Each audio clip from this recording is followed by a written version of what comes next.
Hello everyone and welcome back to March of the Eagles. Inside our last episode we took the fight to Austria, and well, I can't exactly remember what we were currently doing, so bear with me here as I try to figure out what our grand plan is now.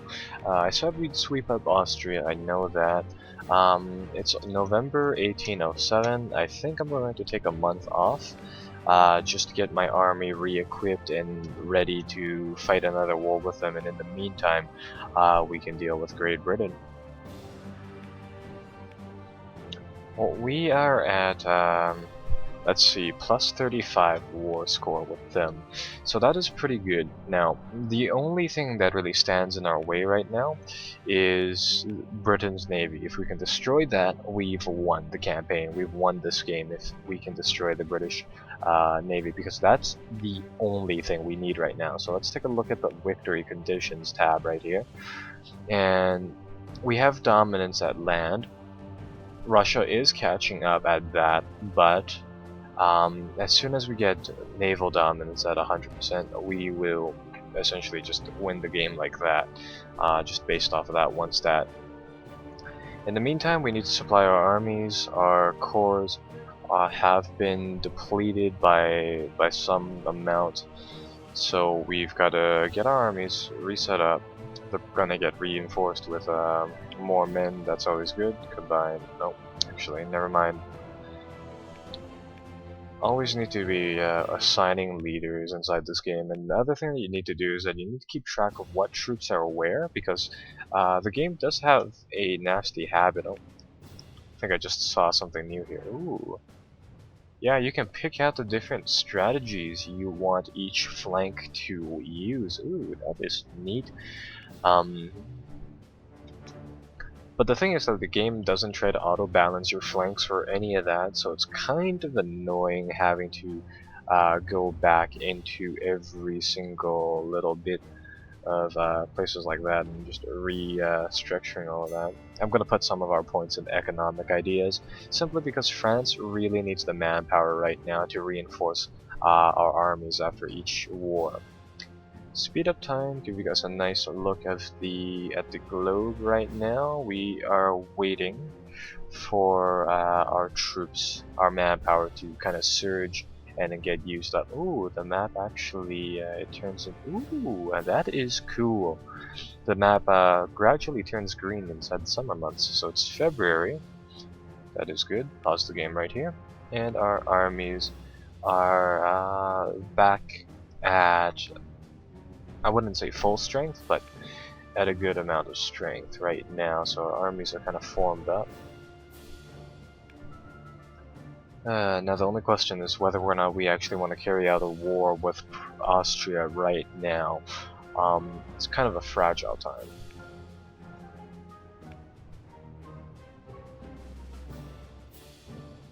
I'm pretty confident that we can win a war against them, but the only problem is that that we don't necessarily have that much, what do you call it, manpower, and that is the only thing keeping us back. But the longer we sit here, the longer things are probably going to go downhill. Yeah, the Prussian armies are forming up. They have pretty big armies here. Let's take a look and inspect their troops. So right now they can muscle up roughly 140k of men. How many men can we take up? 193. That's okay, well then, in that case, I guess we can. I'll wait till the end of the month once more, so that we can get some more reserve troops.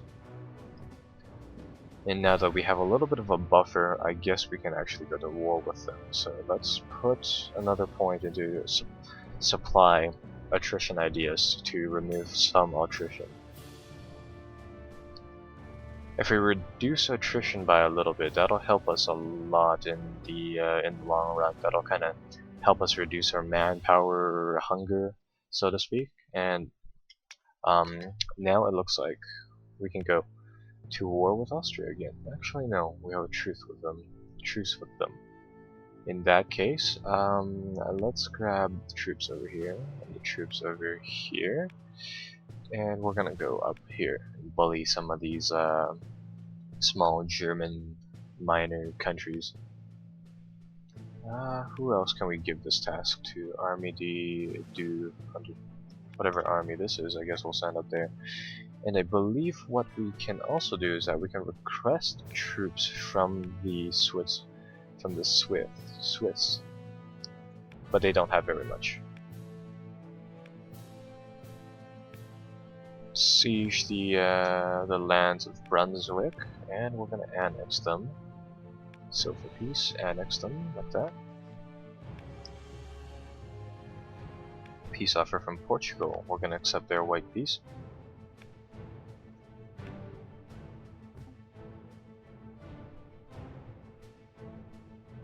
When does that truce expire? October 1808. Okay, so it's gonna be quite a little bit of time. What I guess we could do is bobble wars between Austria and Prussia at the time, but that's a little risky. That carries the penalty of losing to them, which is rather bad. Let's see. I'm going to take a look at the German miners and see which ones we can successfully bully. Most of these are already guaranteed by Prussia, which is a little problematic. Yeah. But this one we can bully, so we're gonna declare war on them. And then send the troops in. We're gonna kill them, siege their fortresses, break them down, and then annex them.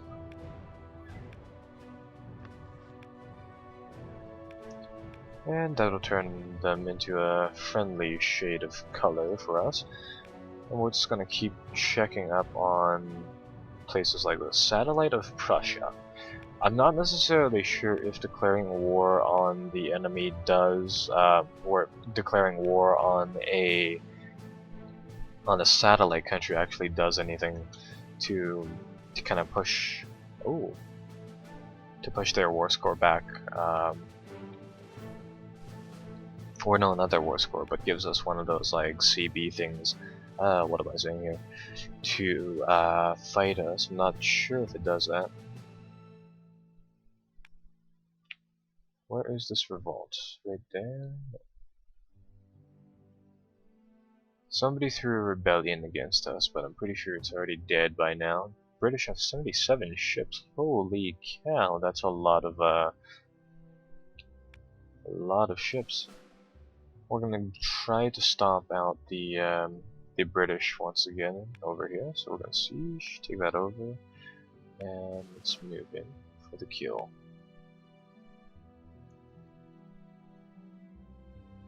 My hopes is that if we manage to break the British here, we might be able to secure peace with them for a little bit. And as soon as we do that, great, this battle is not going very well. As soon as we secure peace with the British, I mean everything should be fine and dandy. I'd never fight the enemy on hills. It probably would have been better to let them attack us. Yeah, that's not going to help our war score out by very much.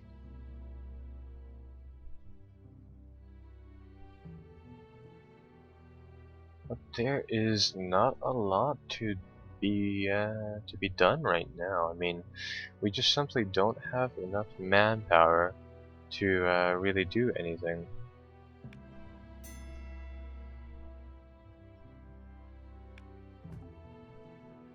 This army is going to recover soon enough, though. That should be good.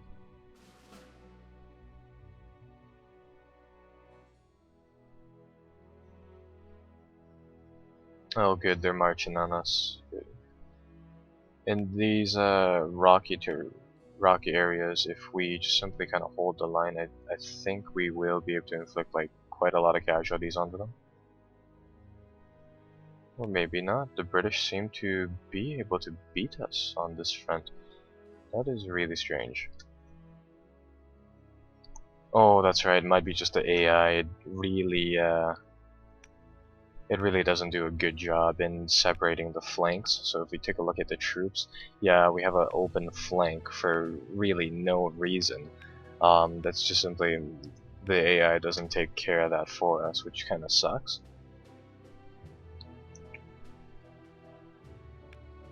So those troops are going to get out of there. Move them out of southern Sicily. We're going to have to commission another brigade of troops, another army. So let's see.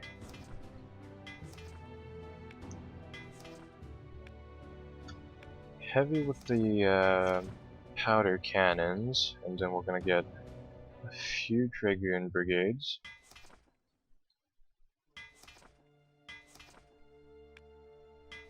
Three for each flank, one for reserve, and that should take up the majority of our manpower. The next thing, get quite a lot of line infantry. 4 line infantry for now. 1 guard brigade for our reserve, and then let's see, Corsica sharpshooters and regular troops really have no difference, so we're just gonna get 4 light brigades, and that should complete another army. Ooh, what just happened? The Austrians joined the Great Britain, the British, in a war against us. They joined their coalition, so that means we're gonna have to go over there and stomp them down. So let's get the forces to kind of concentrate over the river here. Napoleon's troops inside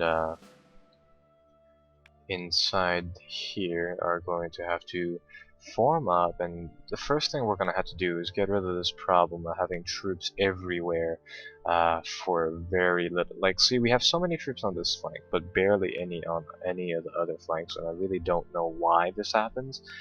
So we're going to have to do something like that, give everybody a nice amount of troops. Close that window. Oh, great. Now we had to do this for every single... No, that one should be good. This one looks like it's good. This one looks like it's good. I'm just reading the numbers off the top here and then checking what... Yeah, see, this one is bad. This one doesn't have anything on the flank. So, have to get these units set up so that they make sense, right? Something like that. That has equal distribution. It's not always a good idea to do equal distribution, but it's generally the best idea, right, for somebody who doesn't want to micromanage all of this. So we're gonna go and we're gonna take a line from the Austrians once again.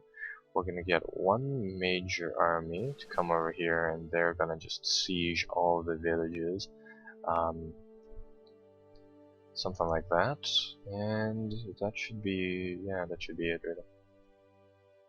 And we can deal with the British later on. Let's just get our troops to heal up here for the time being. So we want these 2 troops to march back to France. Where's Napoleon's troops? Napoleon's troops are going to march into Vine. That is the right thing to do.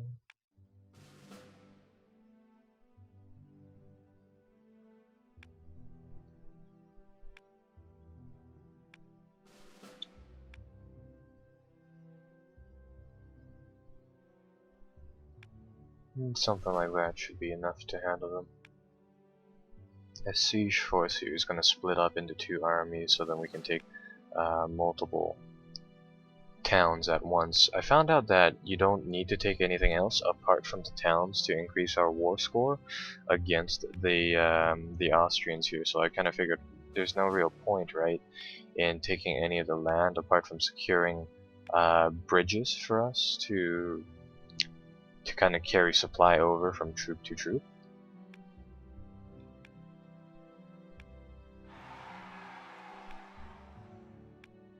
What was that? France overtook control of the dominant of what? Oh, that was a dominance objective. So that's kind of why that sound played. Okay, that's good.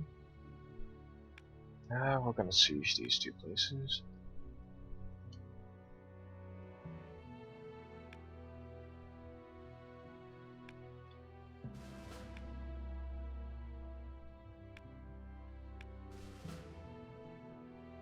Oh, there's a battle here. Let's see, our troops should be supplied. They've got Uh, they've got supplies, they've got quite a lot of troops on all flanks, something like that. Put the cannons inside the center.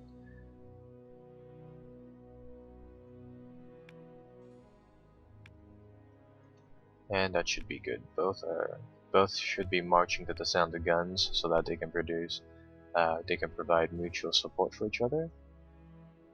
He's going to fight us on that square. March to the sound of guns will commence. Our army will join them, and since we're fighting on a mountain square, I believe they get a big penalty to their army for everything. So that army is probably going to get destroyed.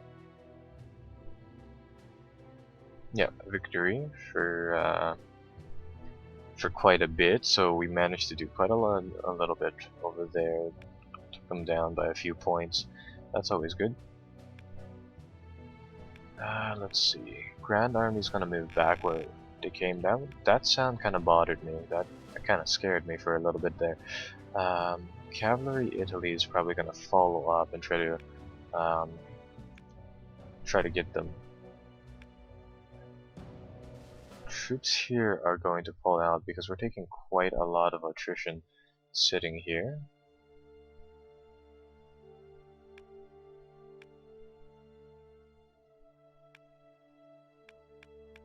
Yeah, these alpine tiles right here, if we take a look at the map here, yeah, it's still snowy. That area right there is just is where a lot of the attrition happens, so that's not a very good place to be.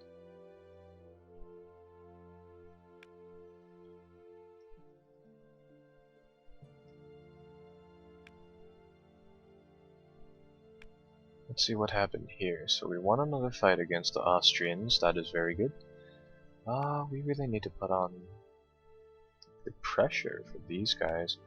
We really need to destroy these Austrian forces kind of sitting around their capital.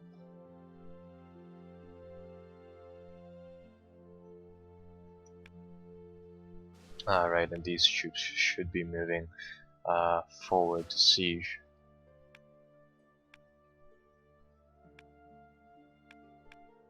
God, I wish they just. I really wished it would just automatically appoint leaders, because that is really annoying having to keep on doing that. Alright, the armies of Prussia are destroyed over here, so we've got to pull out of that area. That area suffers from a lot of attrition, so we always have to keep moving in and out of that area. And we should be good here.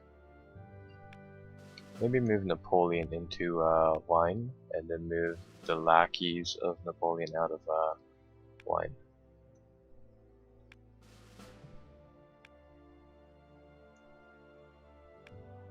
Let's get Cavalry Italy to move back, assign leaders once again, because apparently they keep going missing.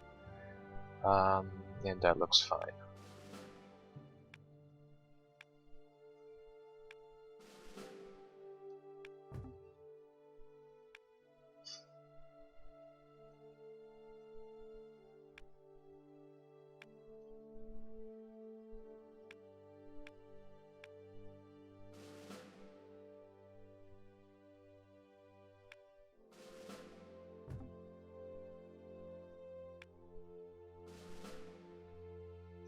Yeah, I find that the key for this game is not to actually fight major battles, really. It's just to kind of hop around and defeat the enemy wherever you can, and then kind of charge it up, follow it up with cavalry. So we're just gonna kind of bounce like that.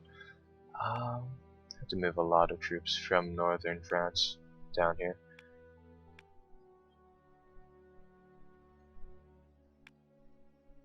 Win another victory over there. Move our armies once again.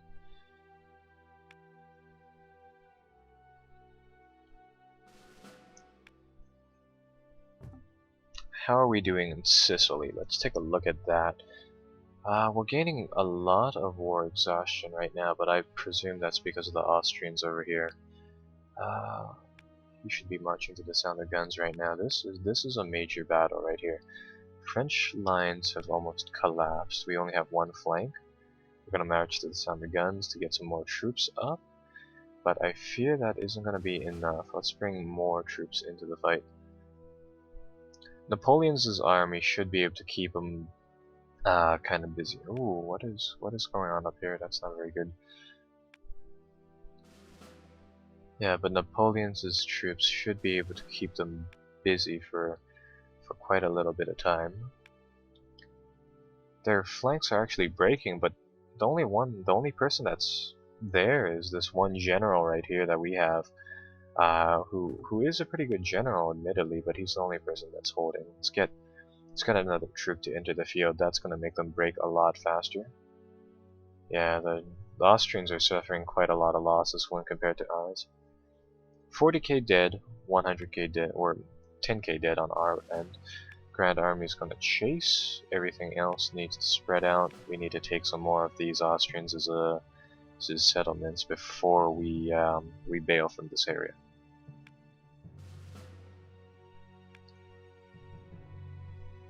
I'd say that this campaign is going pretty well, so long as we can hold the like right now, one of the good things about making countries satellites inside this game is that when you puppet a country, this land right here, technically it isn't ours, so we don't suffer any war exhaustion from it. We don't get any taxes from them though, which isn't necessarily a big deal, but I mean still, I think it's an even trade-off. We don't get any taxes, but we get to essentially not mind that area at all.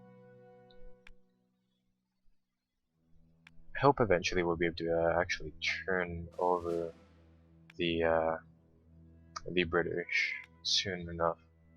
We still have like roughly 10 years inside the game, so I think we'll be fine.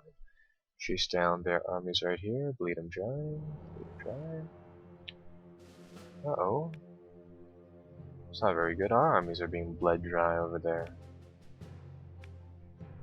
At least the Austrians will be out of breath for now, so we can move some armies in. We can use sort of like a rotational system, so we can bring some armies in from here.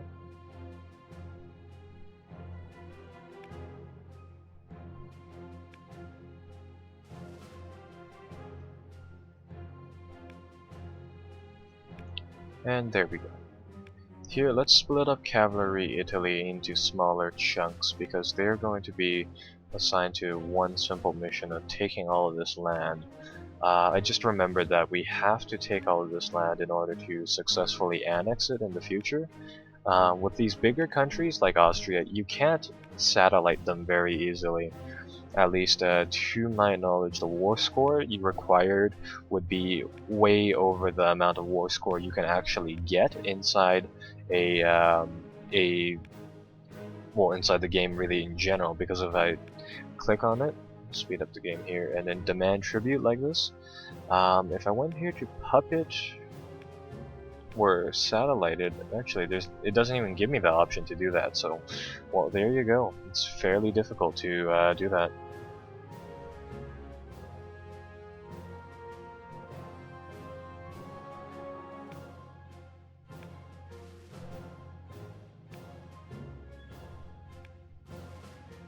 More troops moving, more troops moving. They're probably gonna fight us again, yeah? Oh, that was just a meat grinder. That really took out a lot of their forces. Alright, now we're kind of here at this point where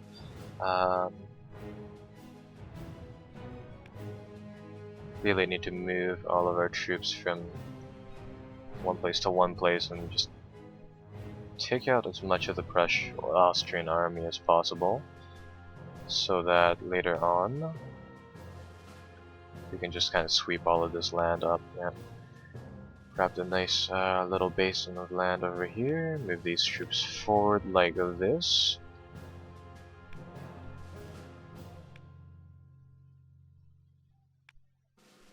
You know, this would be a lot better on this screen, and personally I like the terrain map mode. It's just that the way that they do this map is that it makes it so that like the game's terrain map looks gorgeous, but nobody really uses it simply because in previous games like Crusader Kings 2, it didn't necessarily have a lot of like actual use, simply because, well, it was pretty, but it didn't convey a lot of information. But I think they really found the balance between your standard map and your standard political map and the one that's here, which I feel like is really nice.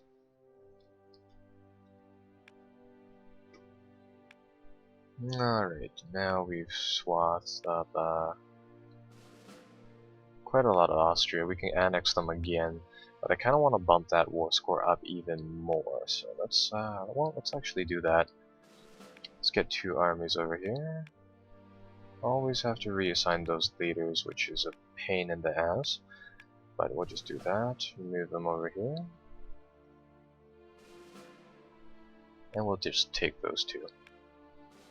Oh well, no big deal.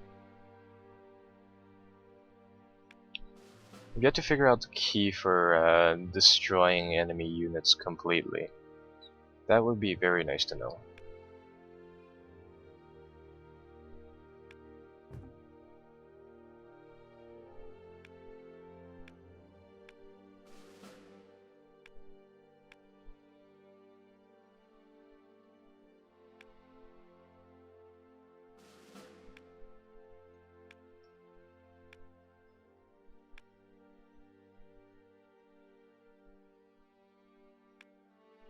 Okay. Back onto that political map mode. Okay. So let's take a look at this area right here. The Prussian armies, or the Austrian army, sorry, is starting to form up. We have a war score of 52%. I can try to bump this up a little more by kind of gobbling up all of this land. And you know what? I think I actually will do that.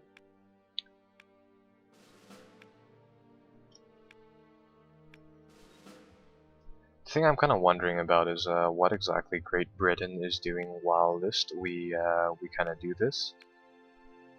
I mean, maybe are we gonna get pushed from the back at any point over here, because they do, or rather they should have a lot of reserves. So if we take a look at their, oh no, it combines the manpower of everybody. Yeah, their army is still weaker, even though they are combined than our army, but our boats are severely lacking right now. They always tend to one up us in the naval category. Yeah, march to the sound of guns, march to the sound of guns. We're just gonna absolutely obliterate any Prussian or Austrian resistance right here. I don't know why I keep on saying Prussian. It's not that I don't like the Prussians or anything. That is really weird.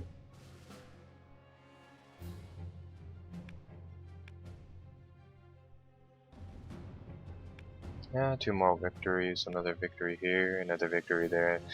Have to be taking all of this land from the Austrians. There we go. Finally said the right one.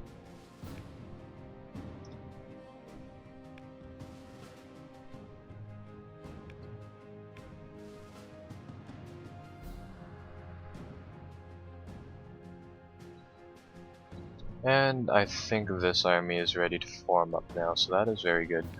Let's get them into an area like this and form them up. New ideas time. We're gonna get, let's see, land movement, because we do want to be able to move faster on land. That's a very critical portion of being able to fight inside these areas, is being able to march very fast. That way we can get back and into the fight, and from the front into the enemy's back area really fast with cavalry. We can get to the front really fast, reinforce our troops really fast, and more importantly, get back into France really fast in the event that we need to recuperate our losses. Shouldn't be that often though.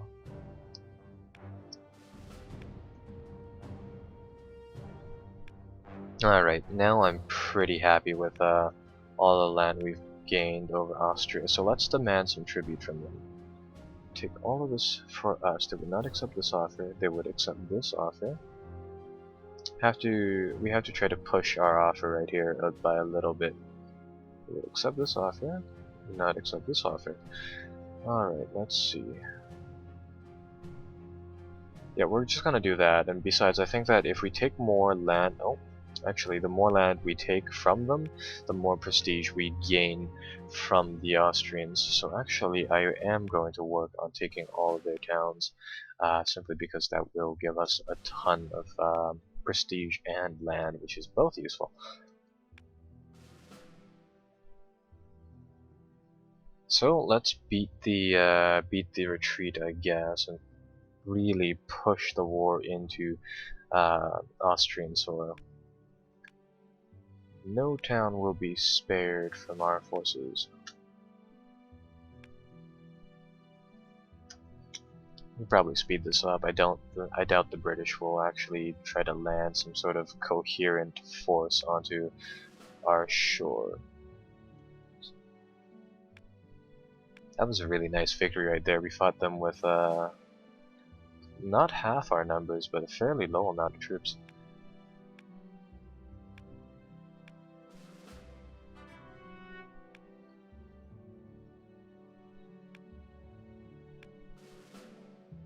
Right now, most of the action isn't necessarily all that important. I mean, all we're really doing is beating the Austrians on all fronts. So I'm just kind of trying to speed up this part where we just kind of blitz for their land. Really take all of that good stuff for ourselves.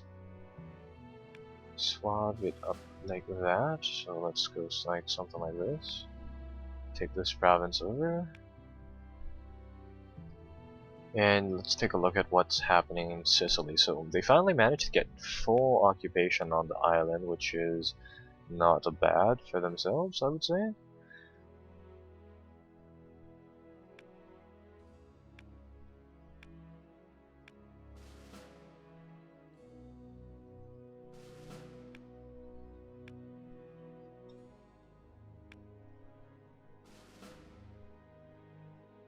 That's pretty good. We managed to kind of swab up all of this land from the Prussians.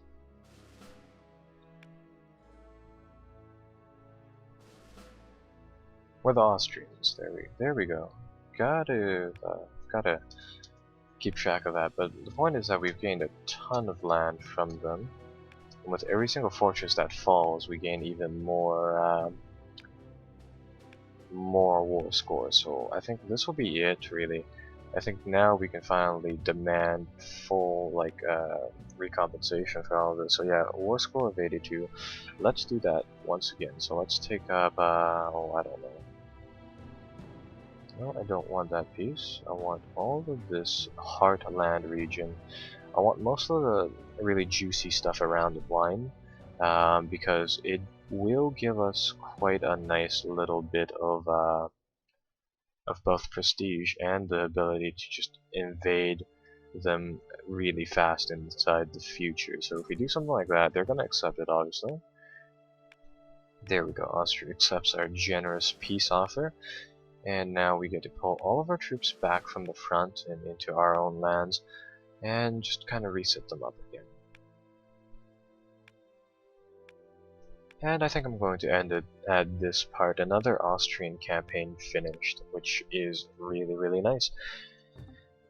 Alright, well, Great Britain's gonna go back to war with us, and they're just gonna keep doing that, but in all honesty, they don't really matter anymore. I mean, we've almost caught up to them in terms of naval superiority, and it'll only be a matter of time before they fall, which is gonna be really nice. So, I'm gonna leave off over here. Next time, I think we'll finish off Austria, and then we will start to go after Prussia and maybe even move after Great Britain. Until then, bye bye. Be sure to like the video and subscribe if you have already not done so.